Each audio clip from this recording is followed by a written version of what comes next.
Assalamualaikum warahmatullahi wabarakatuh. Alhamdulillah. Wassalatu wassalamu ala asyrofil anbiya'i wal mursalin wa ala alihi wa ashabihi ajma'in. Amma ba'd. Rabbi shrah li sadri wa yassir li amri قال الله تعالى في الكتاب الكريم أعوذ بالله من الشيطان الرجيم يا أيها الذين آمنوا كتب عليكم الصيام كما كتب على الذين من قبلكم لعلكم تتقون وقال أيضا يا أيها الذين آمنوا اصبروا وصابروا ورابطوا واتقوا الله لعلكم تفلحون وقال أيضا في الزمر قل يا عبادي الذين آمنوا اتقوا ربكم للذين أحسنوا في هذه الدنيا حسنة وأرض الله واسعة إنما يوفى الصابرون أجرهم بغير حساب وأرض الله واسعة إنما يوفى الصابرون أجرهم بغير حساب. Sadaqallahul Azim. Segala puji bagi Allah Subhanahu wa taala yang telah memberikan kita rahmat, taufik dan hidayahnya sehingga kita sampai ke malam ke-12 dari bulan Ramadan. Bulan Ramadan yang bersama mulia yang sangat dirindukan oleh banyak orang. Ulama-ulama terdahulu kadang itu dia setengah tahun sebelum bulan Ramadan dia sudah berdoa, bahkan sholat khusus untuk dipertemukan dengan bulan. Bahkan ada yang puasa. Mereka bersungguh-sungguh untuk mendapatkan bulan Ramadan, sehingga sebuah kemuliaan karunia Allah yang sangat besar kita telah tiba di bulan Ramadan. Kenapa demikian? Sampai kita tahu bahwa bulan Ramadan adalah bulan yang sangat mulia. Selalu kita ulang kita ingatkan supaya kita tidak lupa. Karena pahala itu hal yang gaib. Tidak ada yang pernah lihat pahala seperti apa. Jadi kita selalu ingatkan kembali yaumul akhir, kubur, siksa kubur dan sebagainya. Pahala dan surga adalah sesuatu yang baik. Dan sesuatu yang baik ini kita imani adalah salah satu ciri orang yang beriman. Kalau kita melihat sesuatu terus kita yakin, itu bukan lagi iman. Tapi iman yang gaib adalah sesuatu yang kita tidak lihat secara materi, tapi kita yakin karena dikabarkan oleh Rasulullah SAW melalui firman Allah, melalui sabda Rasulullah SAW, maka kita disebut beriman. Dan kita harus selalu mengingatkan satu sama lain tentang yaumul akhir, tentang Allah, tentang kiamat, tentang Rasulullah, keutamaan sunnah taat kepada Allah Subhanahu wa taala. Fadzakir fa inna dzikra tanfa'ul mu'minin. Tetaplah beri peringatan, karena sesungguhnya peringatan itu selalu bermanfaat bagi orang-orang yang beriman. Siapapun yang memberi kita nasihat, kalau dia nasihat itu mengingatkan kita kepada Allah, mengingatkan kepada hal yang gaib, mengingatkan tentang pahala, intinya mengingatkan apa yang diperintahkan oleh Allah dan dilarang oleh Allah Subhanahu wa taala, maka kita ambil manfaatnya.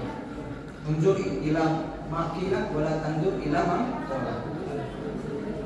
Lihat, selalu ambil terhadap apa yang dikatakan, tapi jangan lihat siapa yang mengatakan.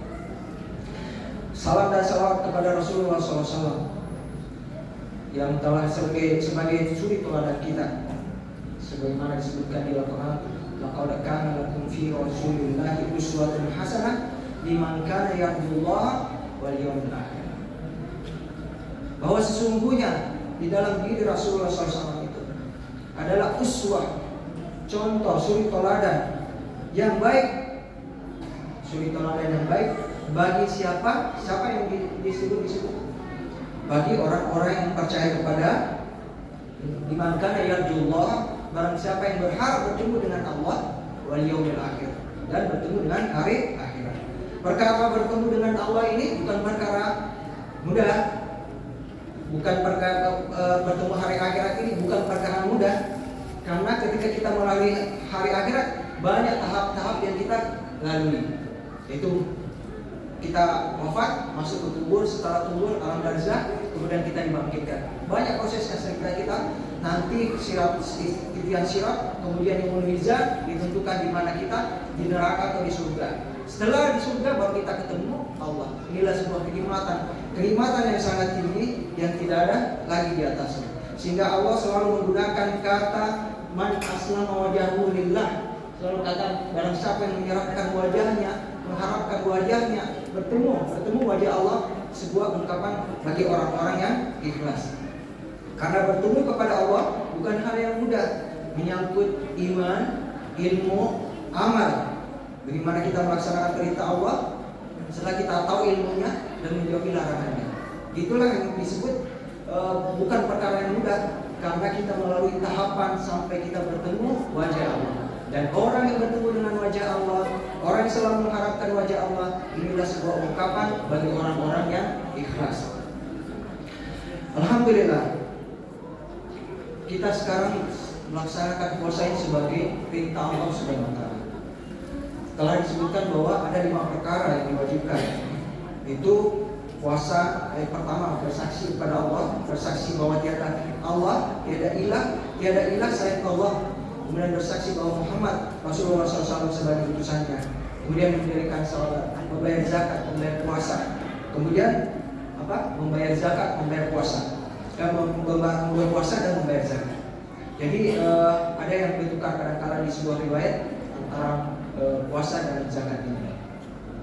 Kemudian dasarnya lagi kita ada tadi perintah yang sudah saya bacakan tadi, selalu diulang-ulang kutiba katanya, ayat kutiba terus kata Ustaz Muhammad Kudin kemarin bonjok-bonjok ayat kalau baca terus. Kalau seandainya dia sesuatu yang hidup.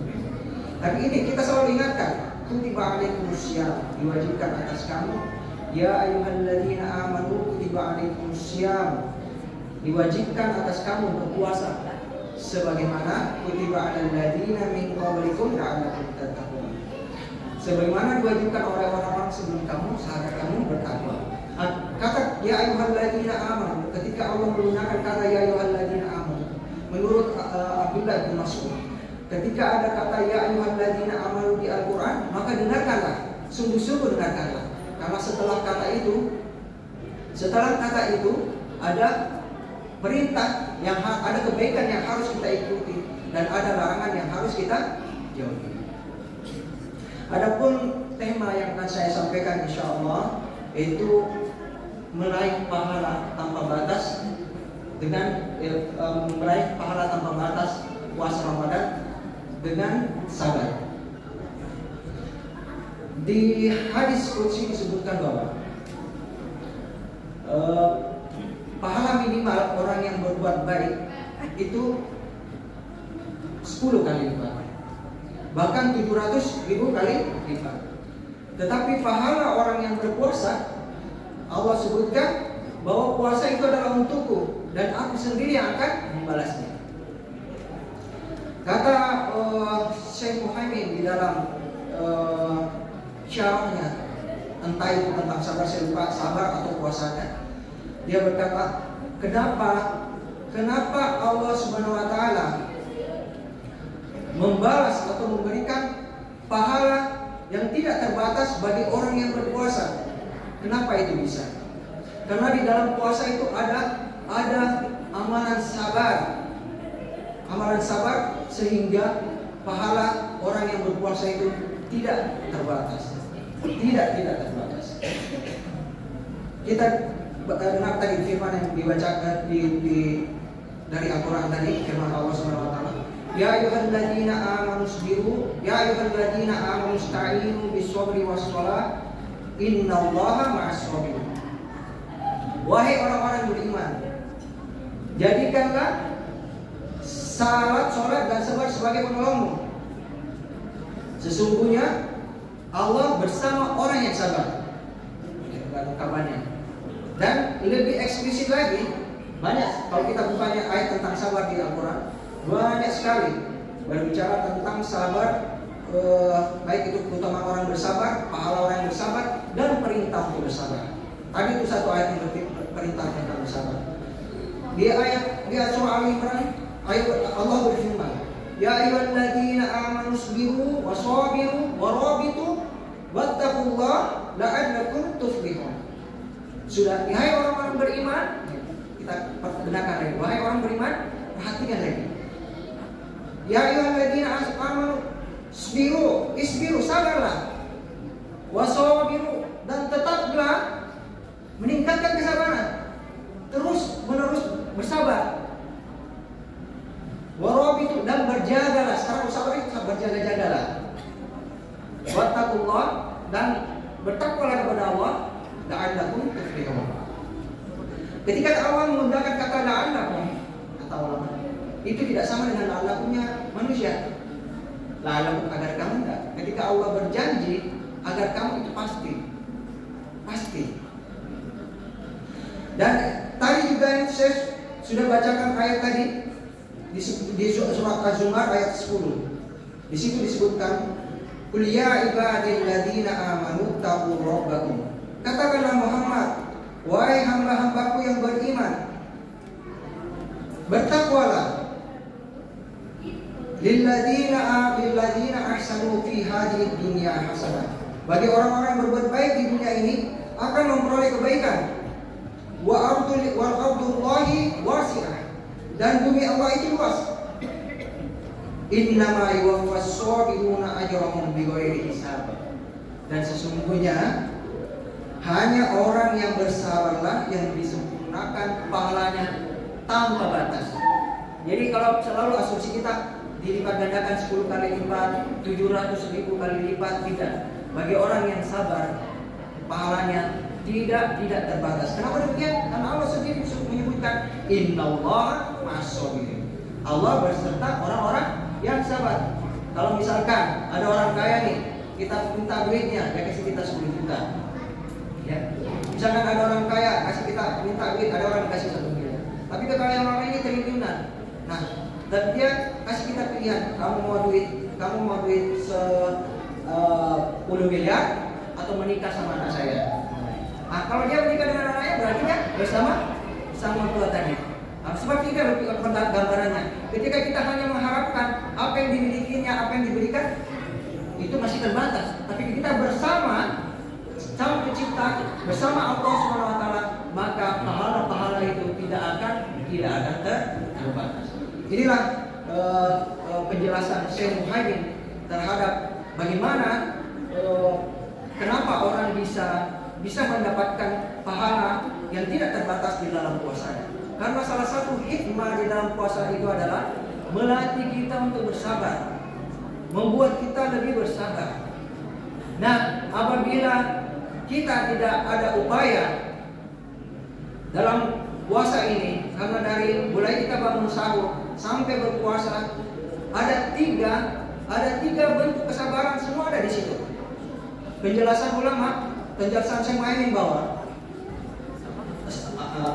Syekh Utsaimin di dalam syarahnya di Riyadhus Shalihin mengatakan bahwa ada 3 bentuk sabar. Pertama, sabar dalam melaksanakan perintah Allah Subhanahu wa taala. Ketika kita disuruh bangun sahur, ketika kita disuruh berpuasa, itu dibutuhkan mujahadah, kesungguhan. Hari-hari kita sebelumnya kita bebas makan, kita bisa minum, kita bisa berkumpul dengan istri. Tapi ketika datang perintah puasa, kita laksanakan itu butuh kesabaran. Jadi satu bentuk pertama sabar adalah dalam bentuk melaksanakan perintah Allah Subhanahu wa taala. Kemudian sabar dalam bentuk meninggalkan maksiat. Maksiat juga ditinggalkan ini mujahadah betul, pengorbanan betul, kesungguhan betul. Karena orang yang terbiasa melakukan maksiat, kemudian tiba-tiba disuruh, yang sudah merasakan nikmatnya maksiat, ketika disuruh meninggalkan apa yang dilarang oleh Allah Subhanahu wa taala, itu sangat berat. Sehingga dibutuhkan kesabaran untuk meninggalkan maksiat. Contoh gosip, kita tiba orang lain, itu nikmat, itu tidak terasa. 1 jam, 2 jam, ternyata kita tadi lagi tiba. Kita cerita pertama tentang calon presiden kalah, terus terus akhirnya merembet ke yang lain, akhirnya merembet ke pribadi orang. Nah, ini termasuk ghibah. Nah, di dalam puasa ini kita disuruh meninggalkan maksiat. Apa itu maksiat? Segala sesuatu yang dilarang oleh Allah, segala sesuatu yang bentuk kedurhakaan kepada Allah, itulah disebut maksiat. Kasar ya, bahasa tadi kata kasar. Kemudian yang ketiga yaitu sabar terhadap takdir yang buruk. Takdir. Jadi kalau menurut bahasa lama, takdir itu adalah pengertiannya adalah menerima takdir. Sabar itu pengertiannya adalah menerima takdir Allah dengan tetap berusaha sesuai dengan syariat Allah. Itu disebut dengan pengertian sabarnya ya. Kemudian sabar dalam bentuk menerima takdir Allah. Takdir Allah yang baik itu buruk ya, baik itu dia musibah, baik itu dia bencana, itu adalah bentuk kesabaran ketika kita kembalikan segala sesuatunya kepada Allah Subhanahu wa taala. Jadi tadi ayat yang dibacakan tadi, wala nabluwannakum bisyai'in minal khawfi wal ju'i wa naqsin minal amwali wal anfusi wath thamarat wa basyyiris sabirin. Pasti kami akan menguji kalian. Wala nabluwannakum bisyai'in, dari sedikit minal khawfi, rasa takut, wal ju'i, dan rasa lapar, wa naqsin minal amwal, dan kekurangan harta, wal amwal wal anfus, kehilangan jiwa, wat thamarat, dan kehilangan buah-buahan. Kalau sekarang barangkali bisa dianalogikan penghasilan kita yang semakin berkurang. Wa naqsin minal amwal wal anfus wat thamarat wa basyyiris sabirin. Ayat ini ditutup dengan dan berilah kabar gembira bagi orang-orang yang tetap bersabar. Faedahnya atau kesimpulan yang kita bisa ambil dalam puasa Ramadan ini, untuk mendapatkan pahala yang tidak terbatas, mari kita tetap menumbuhkan hati kita untuk tetap bersabar dan selalu saling menasihati untuk tetap bersabar. Kenapa? Kadang-kala orang yang menasihati orang yang dalam kondisi kena musibah, itu kadang-kala tidak bisa merasakan penderitaan dia, tapi kita hanya bisa memberi nasihat. Tadi ini pernah terjadi di zaman Rasulullah ketika seorang wanita kehilangan anaknya, dia menangis terseduh-seduh. Kata Rasulullah, sabar. Akhirnya dia membentak Rasulullah. Ketika orang menasihati dia, tahukah kamu siapa tadi yang menasihati kamu? Dia adalah Rasulullah SAW. Kemudian dia menyesal dan dia kembali kepada Rasulullah. Saya tadi berbuat silap. Kata Rasulullah, kalau ini seperti itu, maka Rasulullah katakan, sabar itu adalah ketika pukulan yang pertama.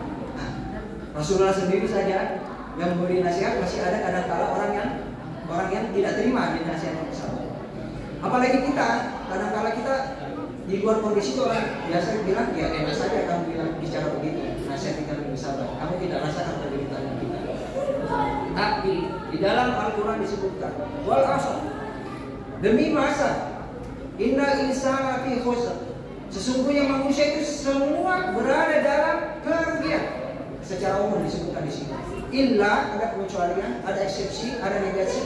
Illal ladina amanu, kecuali orang yang beriman. Hanya di situ tidak.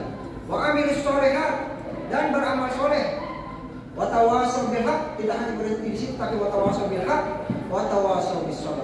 Saling menasihati dalam kebenaran dan saling menasihati dalam kesabaran. Selalu kita menasihati kesabaran, sabar. Apalagi dalam kondisi dan konteks sekarang ini, kekinian ini, banyak sekali masalah-masalah yang kita hadapi. Isu-isu tentang isu climate change, isu tentang politik dan sebagainya, boleh menjadi alasan kita selalu merasa takut, khawatir dan sebagainya. Apalagi akhir-akhir ini banyak kejadian tentang orang-orang yang stres, depresi, akhirnya bunuh diri. Bukan hanya dirinya saja, tapi diajak juga keluarganya. Itu bukan hanya terjadi di luar negeri sana, tapi terjadi juga di Indonesia, bahkan di Sulawesi ada. Nah, kondisi inilah perlu kita ciptakan semacam supporting system di lingkungan kita. Apalagi di lingkungan keluarga kita yang paling kecil, umpamanya terhadap istri kita, anak kita, bapak ibu kita. Karena masalah silih berganti datang, dan Dan itulah hakikat hidup kita selalu untuk diuji. Melalui melalui ceramah pembahasan ini, maka saya menasihati diri saya, jamaah sekalian, untuk tetap bersabar dan selalu meningkatkan kesabaran kita dan menjaga kesabaran kita. Sebagaimana tadi firman, ya ayyuhalladzina amanu sabiru wasabiru warabitu wattaqullaha la'allakum tattaqun. Akhirul kalam, adapun benarnya datangnya dari Allah Subhanahu wa taala. Saya mengucapkan puji syukur kepada Allah Subhanahu wa taala, dan kekurangannya adalah semata-mata dari hawa nafsu, dan kekurangan saya pribadi dari saya banyak-banyak istighfar. Hadanallahu wa iyyakum ajma'in. Subhanallah wa bihamdika asyhadu an la ilaha illa anta astaghfiruka wa atubu ilaik. Wassalamualaikum warahmatullahi wabarakatuh.